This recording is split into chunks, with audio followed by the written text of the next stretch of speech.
I am about to become the wealthiest governor in all of Rise of Kingdoms because you see all these silver keys that I have, 14,576. I'm about to be able to exchange those for speedups, baby. They said, Chisgule, just open all your silver keys. They're not worth anything. They said, Chisgule, they'll never change them. Just get it done. Rip them open. We want to see what's in them. Look who's laughing now.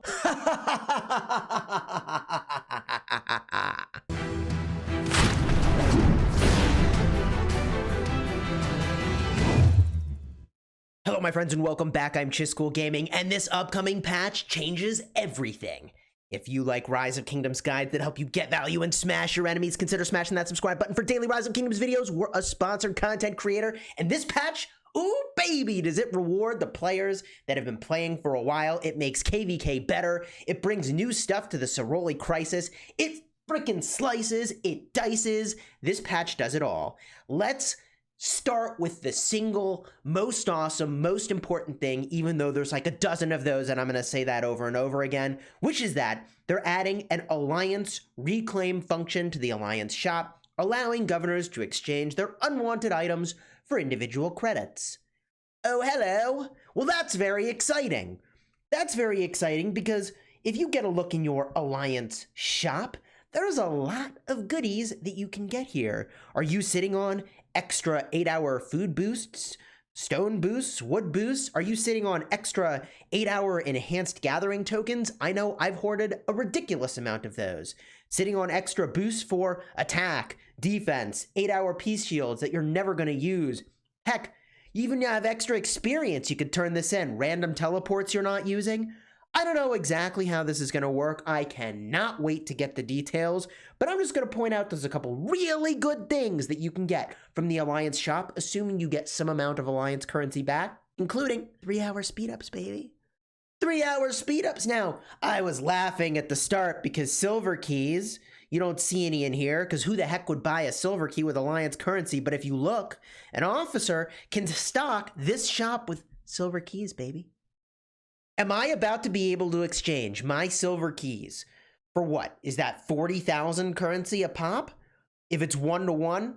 Oh my gosh. Can I convert these silver keys into 3-hour speedups? 2 silver keys per 3 hours? That will be nuts. I almost guarantee you it's going to be a conversion rate less than what they show here, but who cares? I wasn't using that stuff anyways. Look at this.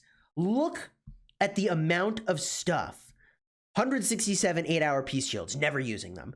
1,162 12-hour attack tokens, never using them. I mean, like, this list goes on and on, my friends. 580 food boosters, never using them. This is super exciting. And this is good for everybody because look, they said make passports cheaper. Well, guess what, people? Now you'll have more ways to get currency for passports. I don't know how exactly this is going to work, okay? I'm just hypothesizing based on what we know, but OMG, y'all, OMG, this is going to be really, really good, okay? So let's go back to the patch notes now that I've been really, really hyped. I mean, like, am I about to convert 14,000 or like, what is it, 15,000 silver keys into like 7,500 3-hour speedups, which, okay, I did the math in advance of this. It's like 875 days of speedups. Oh, life is good. I love when life is good, and life just gets better. This patch is nuts. New KVK format. Are you hyped? I'm freaking hyped. Lost Kingdom Heroic Anthem coming soon. Great. 2 weeks after this update. Okay, and it's going to go to a few kingdoms first. So I don't think our kingdom is timing such that we're going to go like right into a KVK. That's not going to happen. But we'll get to see what some other kingdoms do, probably, unless they throw us right into another KVK, which, like, who knows? Maybe they will. You form a coalition. We've seen how that's done before. We don't know how many people are going to be in that coalition or what that's going to look like exactly. This is completely insane. I don't know if this is good, bad, or just like, boom, my mind is blown. My mind is blown with this KVK already. Skill synergies. Troops can equip extra commander skills for a new level of synergy potential. Holy bajoli. I don't even know what to do with this. I don't even know what to do. Does that mean I can have Attila Takeda with the 4th skill of Mehmed, which lets me have 10% more troops in the rally? What? Or can I have multiple active skills? No, couldn't be, right? Or could it? What? I don't even know how this is going to work, but it's completely insane. This reminds me, if you ever played Diablo 3 of the Herodric Cube, where you can like take extra abilities and like put them on your hero. All that to say, badass. This is going to be really good. Returning heroic souls, a portion of your units killed in battle during the season will be brought back to life.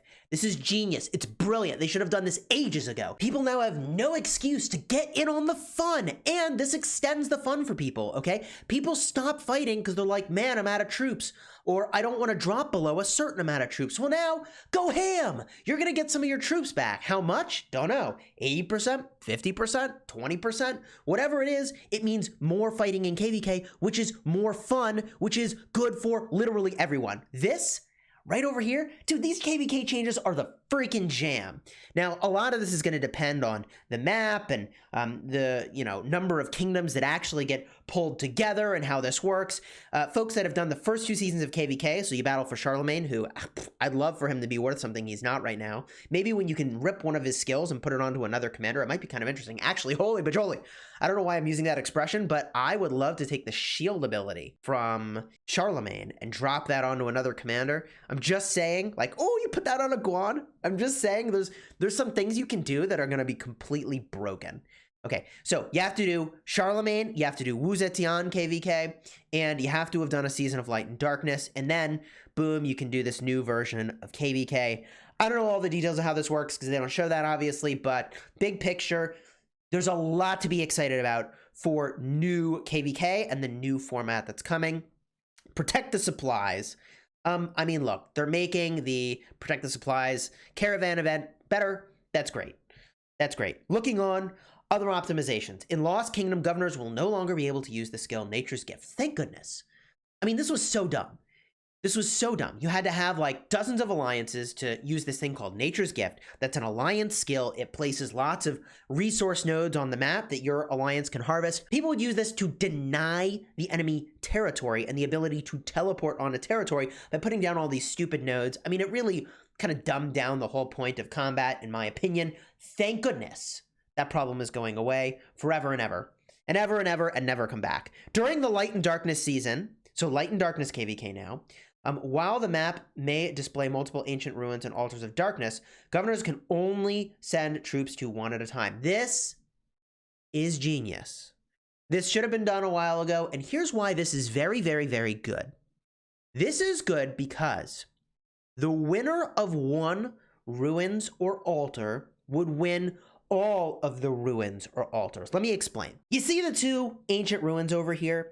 What you'd do as a kingdom is you'd flood one of these, win it, and then you'd have people stand at the ruins, they'd get their points, and you'd send your extra troops and fight at the other one, right? So what you could do is you could have people, you win one, you have a March AFK over here, and now you have twice as many people fighting at the other one, because the people that were fighting over here, they don't have to watch this, they can go watch that, okay? So you would win both ruins, because you could send troops to multiple. Well, now you're not going to be able to do that. I think that's good. I think this makes it more competitive, more contentious. It would snowball. And like, this is a minor optimization, but actually, in my opinion, a really fine change to the way that those work. And, we were even in situations where we took multiple altars of darkness. I mean, it was completely insane in our KVK Season 4. I'll put a card up in the top in case you want to see some of the craziness that took place in that Kingdom versus Kingdom. Now, if you thought the craziness was ending, no, it's just beginning. After Stage 1 of Past Glory ends, the buff Kingdoms received of 15% attack, defense, and health has been changed to 50% attack. Ho, ho, ho, ho! So there's a couple things that are really crazy about this. First of all, this means that stats other than attack are going to be even more valuable. Why is that? We've proven in previous videos, card up in the top, that there is diminishing returns on stats. So if you already have lots of attack, each point of additional attack is not going to be as efficient as each point of additional health or defense. This is very observable in Ark of Osiris, where you have 200% extra attack. So moving this buff from being attack, defense, and health to being basically all attack, in fact, it's even more stats total, is going to make it so that other stats become more valuable. In addition, combat will be much faster. This is an important thing about having more attack, is that combat ends faster, and I actually think it's a net positive. I dislike the implication for attack-related gear, attack-related commanders that give a lot of those stats because they actually become relatively weaker compared to other commanders and other stats. But I like that it makes things speed up because you could sit there rallying flags for a very, very long time and they would never burn. Well, now pressure's on, baby. Pressure's on. Okay, we already talked about the reclaim function in the shop. Again, we really don't know what that exchange rate is going to be. That exchange rate is going to determine how insane and amazing this reclaim function might be. Also depends on what you can reclaim. I'm assuming you can only reclaim things that are already in the shop, but maybe they'll put other things in the shop, or maybe they won't. Maybe the things that can be exchanged are broader. Who knows? I'm excited. Soroli Crisis, new boss, baby. New boss. I believe this is the final boss. If you're ready for that final boss action, like I know I am, ooh, we're going to have some fun stuff to do. Peerless Scholar event has been optimized, better and easier to understand, fine. Hydro newspaper events, whatever. You can send more emojis as you go. That's kind of cool. You now have more emojis available to when you're on the move. We've removed the kingdom-wide immigration message function. Actually, I think this is a mistake. This is a mistake. I think it's really awesome when a kingdom sees just how many people are arriving. Like, it's extremely valuable for morale. People are very interested to see who the new entrants are to the kingdom, and people welcome them. We do that in Kingdom 75. We welcome our new members. People send you a message, you know, because they know you've arrived. So look, we can create our own out-of-game system to go do the exact same thing. But I thought this was very, very, very, very good for the kingdom to know, hey, who's coming? And like, look, if you have the high-quality problem of being in a kingdom where a lot of folks are arriving, like, okay, that's a really high-quality problem. Most kingdoms don't have that problem, and I think it's much better to know who's arriving, especially King of the Kingdom. I want to know who's coming to my kingdom, but, you know, whatever. So they're removing it. I would prefer if they kept it. Looking on, we've reworked the triggering mechanism of Guan Yu's expertise skill Lone Rider. It will now deal increased skill damage for 3 seconds whenever he gains a shield. Now, either the triggering mechanism wasn't working and they fixed it and they're calling it a rework, or what I see here is that Guan Yu today increases active skill damage for 3 seconds whenever he gets a shield.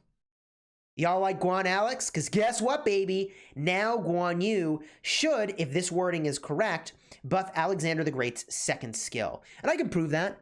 We can prove it. Alexander the Great uses on the second skill, he just does skill damage, but on the expertise of Guan Yu, it says increases active skill damage by 15% for 3 seconds. Well, now it's going to be all skill damage, if I'm reading that correctly, and they didn't just leave off the word active, which maybe they did.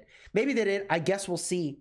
Time will tell when we go and look at that after the patch has hit. Also, on the topic of one of the best commanders in the game getting improved, we've increased the attack range of William I's hidden bloodline. Dude! I don't know what they did. They're making it wider. They're making it longer. There's a lot of jokes that could be made here, but we'll just say that William's area of effect has always been kind of small. It's good for William that that area of effect is getting larger. And he already, in my estimation, was an insanely good commander. Insanely good for a free-to-play player to be using, to offer a lot of buffs, and even for a big spender. Like, I'm planning to use William I before they even made this change to make his hidden bloodline skill have a larger area of effect. That's the one that, by the way, gives extra defense and extra rage to everybody nearby. He is the legendary Joan of Arc, and they just made him even more awesome. Now, I personally would rather they go in this direction they're heading in, where they released him with a smaller radius than maybe was appropriate, and now they're making it bigger, because it's much, much worse if they were nerfing him. Like, that's hard to do. Easy to buff a commander, hard to nerf without getting a lot of complaints and people being upset. So people should be hyped that William is going to be even better. And as I said, like, I plan to use William in my marches. In fact, I used him in Arc League because I think it's that good. And I got a lot of options for commanders. And I'm like, yeah, he's one of my top picks, okay? In my tier list, card up in the top, you want to see my tier list, I evaluated him being really, really, really exceptional. So go check that out if you're looking for more videos to watch. Also, we evaluated the bundle that came out last night. We evaluated the fireworks event last night where you get some legendary commander sculptures. You're going to want to check that out as well. You might be surprised. Normally, I'm like, everybody should get the bundle. But in this case, actually, I kind of advise that most people hold off. Spoiler alert. If you enjoyed this video and you're looking forward to converting all your silver keys into currency, and again, I don't know that that's actually how it works, but I think it might be, then throw a like on the video and consider subscribing to the channel for daily Rise of Kingdoms videos. Leave a comment down below with your thoughts about this patch, which I think is freaking outstanding. And until next time, you have fun smashing the kingdom.